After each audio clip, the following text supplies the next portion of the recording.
Bonjour, je suis Madame Adopo, ton professeur de français. Aujourd'hui, nous allons aborder la focalisation ou le point de vue. Alors, sachons d'emblée que le point de vue ou focalisation, c'est l'optique ou la perspective selon laquelle une action, un récit, une description sont présentés. Soit l'action est présentée de l'extérieur sans interprétation, soit l'action est présentée de l'intérieur avec le regard et la subjectivité d'un personnage, ou alors l'action est présentée par le narrateur qui sait tout, qui voit tout, le passé et l'avenir de ces personnages. Voyons cela en détail. Le point de vue externe ou focalisation externe, c'est celui-là au travers duquel le narrateur ne sait pas tout ce qui se passe. Il ne fait que décrire la situation qu'il voit. Dans ce cas, on dira que le narrateur est inférieur au personnage.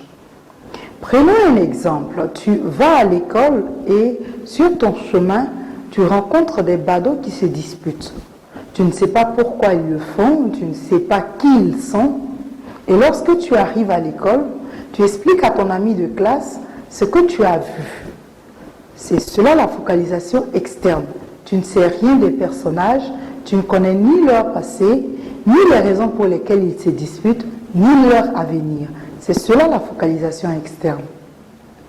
Ensuite, il y a ce qu'on appelle le point de vue interne ou la focalisation interne.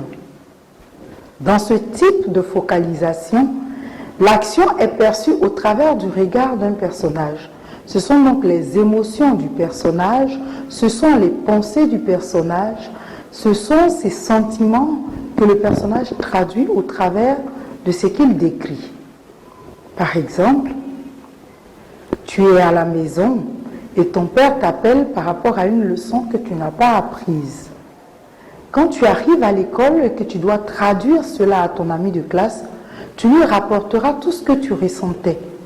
La peur que tu ressentais, la chaleur qu'il y avait dans ton dos, les pensées qui jalonnaient ton esprit, toutes ces choses-là, tu les rapportes à ton ami. C'est cela la focalisation interne. Parce que là, l'action sera décrite, non pas de façon objective, mais l'action sera décrite suivant toi, ta perception des faits. On dit dans ce cas que le narrateur est égal au personnage. Parce que le narrateur sait ce que dit le personnage. Succès assuré. En troisième position, on a ce qu'on appelle le point de vue omniscient ou la focalisation zéro. Dans ce type de point de vue-là, le narrateur sait tout.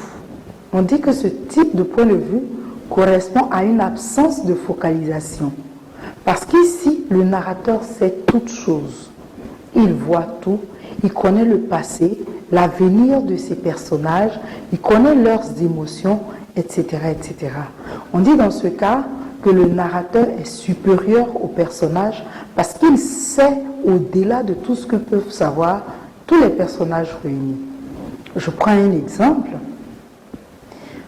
Concernant la scène de ton papa qui t'a appelé, si tu avais été un écrivain et que tu devais transcrire cela, tu dirais par exemple que le père dans son passé, quand il était enfant, il n'apprenait pas ses leçons et donc il était tout le temps fouetté par son père.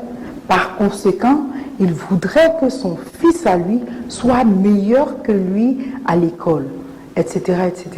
Alors dans ce cas, tu révéleras, lorsque tu seras en train d'expliquer le passé de ton père, tu révéleras aussi ton avenir parce que tu pourras dire par exemple, mais mon père ne sait pas que plus tard je serai un grand médecin renommé dans le monde entier, etc., etc. C'est cela la focalisation zéro ou le point de vue omniscient. Maintenant, la petite astuce que je voudrais te donner, c'est que pour savoir de quoi il s'agit quand on parle de focalisation, on te demandera qui voit,